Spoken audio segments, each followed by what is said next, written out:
पाठ चौथा नागरिक शास्त्रामधला मूलभूत हक्क भाग 1. बालकांचे हक्क तुम्हाला माहीत असतील. त्यांचे महत्त्वाचे 2 हक्क तुम्ही सांगू शकाल का? शिक्षण आणि बाल रोजगार. शिक्षण करणे हे चांगले आहे, तर बाल रोजगार म्हणजे बालकांना कामावर ठेवता येत नाही. महिलांचे हक्क, आदिवासी हक्क, शेतकऱ्यांचे हक्क अशा संज्ञाही आपल्याला माहीत आहेत. या हक्कांच्या संदर्भात आपण सर्वांनाच काही प्रश्न पडत असेल. हक्कांचा उपयोग असतो ते कोणी द्यायचे असतात? हक्क म्हणजे काय?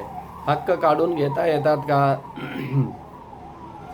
तसे झाल्यास त्यांच्या विरुद्ध कोठे जाऊन दाद मागायचे असते? वर्तमानपत्रात अथवा अन्यत्र तुम्ही अशा स्वरूपाचे फलक पाहिले असतील. एखाद्या मोर्चामध्ये कशाची तरी मागणी केलेली असते व तो मोर्चा हक्क मागण्यासाठी काढलेला असतो. आपल्याला जन्मताच हक्क प्राप्त होतात. जन्मलेल्या प्रत्येक बालकाला जगण्याचा हक्क असतो. त्याला उत्तम आरोग्य मिळावे म्हणून संपूर्ण समाज व शासन त्याच्यासाठी प्रयत्न करत असतात. अन्याय, पोषण, भेदभाव, वंचितता यापासून जर सर्व व्यक्तींचे संरक्षण मिळाले तरच व्यक्ती आपल्या गुणांचा आणि कौशल्यांचा विकास करताना पाहायला मिळतो. स्वतःच्या आणि संपूर्ण लोकसमूहाच्या विकासासाठी पोषक परिस्थितीची मागणी तो करू शकतो.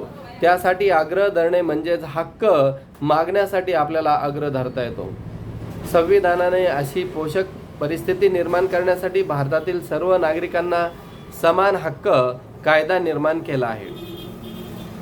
हे हक्क मूलभूत आहे. संविधानामध्ये नमूद केले असल्याने त्यांना कायद्याचा दर्जा सुद्धा आहे. या हक्कांचे पालन सर्वांना बंधनकारक असतात.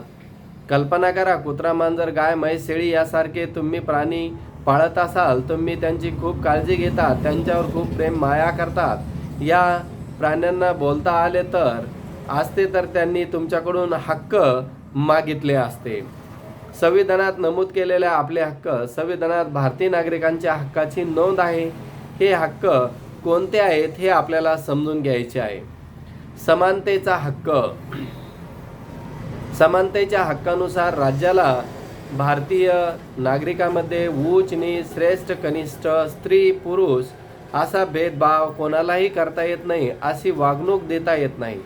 कायदा कोणासाठी सारखाच असतो. अनेक कायदे असे असतात की जे आपल्याला संरक्षण देतात. उदाहरणार्थ, विना चौकशी अटक करण्यापासून आपल्याला संरक्षण असते. असे संरक्षण देतानाही शासनाला भेदभाव करता येत नाही.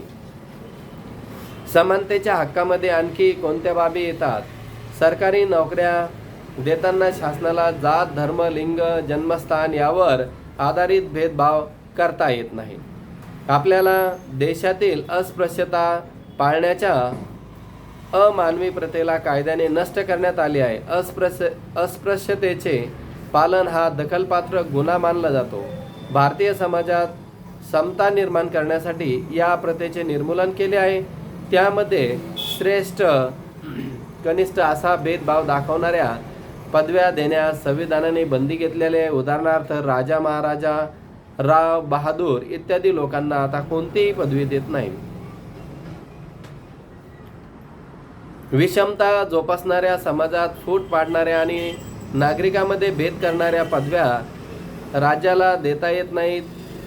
परंतु समाजाच्या विभिन्न क्षेत्रात गौरवास्पद कामगिरी करणाऱ्या मात्र शासन पद्मश्री, पद्मभूषण, पद्मविभूषण यासारख्या पदव्या देऊन गौरव करतात. भारतरत्न ही आपल्या देशातील सर्वोच्च नागरी पदवी आहे किंवा सन्मान आहे असा मानला जातो. संरक्षण दलातील कामगिरीसाठी परमवीर चक्र, अशोक चक्र, शौर्य चक्र अशी सन्मानाची पदक देऊन गौरव करण्यात येतो. अशा पदव्यामुळे अन्य नागरिकांनी नसलेले असे कोणतेही खास अधिकार, विशेष अधिकार व व्यक्तींना मिळत नाही. परंतु त्यांच्या कामगिरीचा गौरव अशा पदव्या देऊन त्यांना सन्मानित केले जाते. स्वातंत्र्याचा हक्क. संविधानाने दिलेला हा एक अत्यंत महत्त्वाचा हक्क असून त्यात व्यक्तीच्या दृष्टीने आवश्यक अशा सर्व प्रकारच्या स्वातंत्र्याच्या हमी दिलेल्या असतात. नागरिक म्हणून आपल्याला जगता येणे आवश्यक असते. भाषण आणि अभिव्यक्ती याचं सुद्धा स्वातंत्र्य असते. शांततापूर्व एकत्र येण्याची, सभा घेण्याची, भाषण देण्याचे स्वातंत्र्य असते. संस्था व संघटना स्थापन करण्याचे सुद्धा स्वातंत्र्य असते. भारताच्या प्रदेशात कोठेही फिरण्याचे, राहण्याचे किंवा तेथे जाण्या येण्याचे स्वातंत्र्य असते. भारताच्या प्रदेशात कोठेही वास्तव्य करण्याचे, व्यवसाय करण्याचे सुद्धा स्वातंत्र्य असते. आपल्या आवडीचा उद्योग व्यवसाय करण्याचे व तो मोडण्याचा किंवा नवीन व्यवसाय करण्याचे सुद्धा संविधानामध्ये स्वातंत्र्य असते. ब क ने केलेल्या काही कृती इथं दिल्या आहेत. वर उल्लेखनीय स्वातंत्र्याच्या कोणत्या प्रकाराशी तुम्ही जोडाल? आदिवासींचे प्रश्न सोडवण्यासाठी आदिवासी सहकारी मंच स्थापन करता येतो. ब आपल्या वडिलांची बेकरी उत्पादन गोव्यातून महाराष्ट्रात आणण्याचे ठरवले असेल तर ते देखील आणता येते. क व्यक्तीला शासनाच्या नव्या करविषयक धोरणात उणिवा जाणवल्या त्याविषयी व्यक्तीने एक लेख लिहून वर्तमानपत्राकडे तो पाठवला जाऊ शकतो. संविधानाने आपल्याला अनेक हक्क दिलेले आहेत. त्यांच्या बेजबाबदारपणे वापर सुद्धा आपल्याला करता येत नाही. अशा वागणुकीमुळे इतरांना नुकसान होणार नाही याचे भान ठेवले पाहिजे. आपल्या बोलण्याचा हक्क आहे, परंतु चिथावणी देणारे लिखाण किंवा भाषण आपल्याला करता येत नाही. संविधानातील स्वातंत्र्याच्या हक्काने केवळ हिंडण्याच्या, फिरण्याच्या किंवा बोलण्याचेच नाही तर आपण सुरक्षित राहावे यासाठी आपल्याला संरक्षण उपलब्ध करून दिले आहे. कायद्याचे हे संरक्षण सर्वांना समान रीतीने दिलेले आहे. ते कोणालाही नाकारले जात नाही. उदाहरणार्थ आपण सर्वांना जगण्याचा हक्क आहे. वर करणी हा हक्क सोपा वाटतो, परंतु त्यात खूप अर्थ दडलेला आहे. जगण्याची हमी मिळणे, जगण्यासाठी पोषक परिस्थिती असणे असा अर्थ आहे. कोणत्याही व्यक्तीचे जीविताला हिरावून घेता येत नाही, कारण याशिवाय कोणत्याही व्यक्तीला अटक व स्थानबद्ध सुद्धा करता येत नाही. कायद्यानुसार तो गुन्हा ठरतोय. स्वातंत्र्याच्या हक्कामध्ये आता शिक्षणाचा हक्काचा समावेश केला आहे. 6 ते 14 वयोगटातील सर्व मुलामुलींना शिक्षण घेण्याचा हक्क हा मानला जातो. या हक्कामुळे शिक्षणापासून कोणालाही वंचित ठेवता येणार नाही, कोणीही निरक्षर राहणार नाही याची शासनाला काळजी घ्यावी लागते.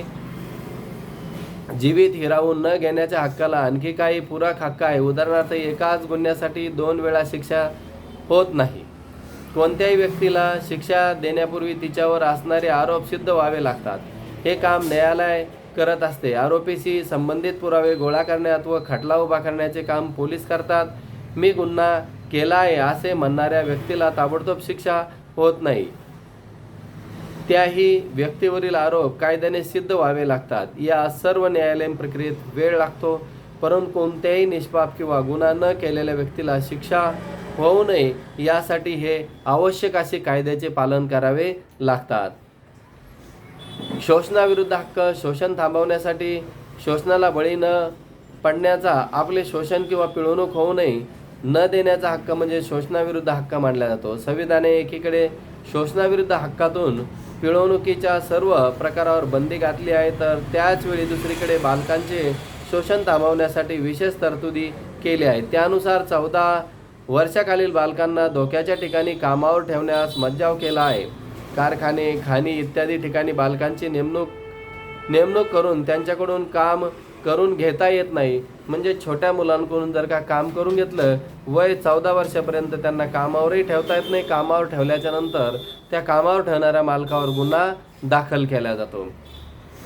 बेटबिगारी किंवा सक्तीने एखाद्या व्यक्तीकडून तिची इच्छा नसताना काम करून घेणे, व्यक्तींना एखाद्या गुलामासारखे वागवणे, कामाचा योग्य मोबदला न देणे, त्यांच्याकडून अतिशय कष्ट करून घेणे, त्याची उपासमार करणे, ज्याच्यावर जुलूम जबरदस्ती करणे व शोषणाचे प्रकार आहेत. महिला, बालके, दुर्बल समाज घटक व सत्ताहीन लोकांचे होते. कोणत्याही प्रकारचे शोषण असो त्यांच्याविरुद्ध उभे राहण्याचा हक्क मानवाला दिला आहे. येथे बालकामगार काम करीत नाहीत. इथे बालकामगारांना रोजच्या रोज पगार दिला जातो. अशा पाट्या अनेक दुकानामध्ये आहे, हॉटेलमध्ये तुम्ही पाहता. व संविधानातील या हक्काचा काय संबंध असेल बरे? शोषण होऊ नये व प्रत्येक व्यक्तीला आपले स्वतंत्र उपभोगता यावे यासाठी शासनाने अनेक कायदे केले आहेत. काही कायद्याचे इथे उल्लेख केला आहे. आणखी कोणते कायदे आहेत हे शोधा व त्यांची चर्चा करा. किमान वेतन कायदा, कारखान्यातील कामाचे तास, विश्रांतीचा वेळ यासंबंधी सुद्धा तरतुदी केल्या जातात. महिलांना घरगुती हिंसेपासून संरक्षण देणारा सुद्धा कायदा आहे. भारताच्या संविधानातील समानतेच्या, स्वतंत्रतेच्या आणि शोषणाविरुद्ध हक्काच्या आपण येथे अभ्यास केला आहे. आपण पाठात आणखी काही मूलभूत अभ्यास करणार आहोत आणि ह्या कायद्याच्या तरतुदीनुसार, कायद्याच्या चौकटीनुसार बालकांना शिक्षण आणि कामावर न ठेवणे हा या पाठातून आपल्याला लक्षात येणारा मूळ मुद्दा.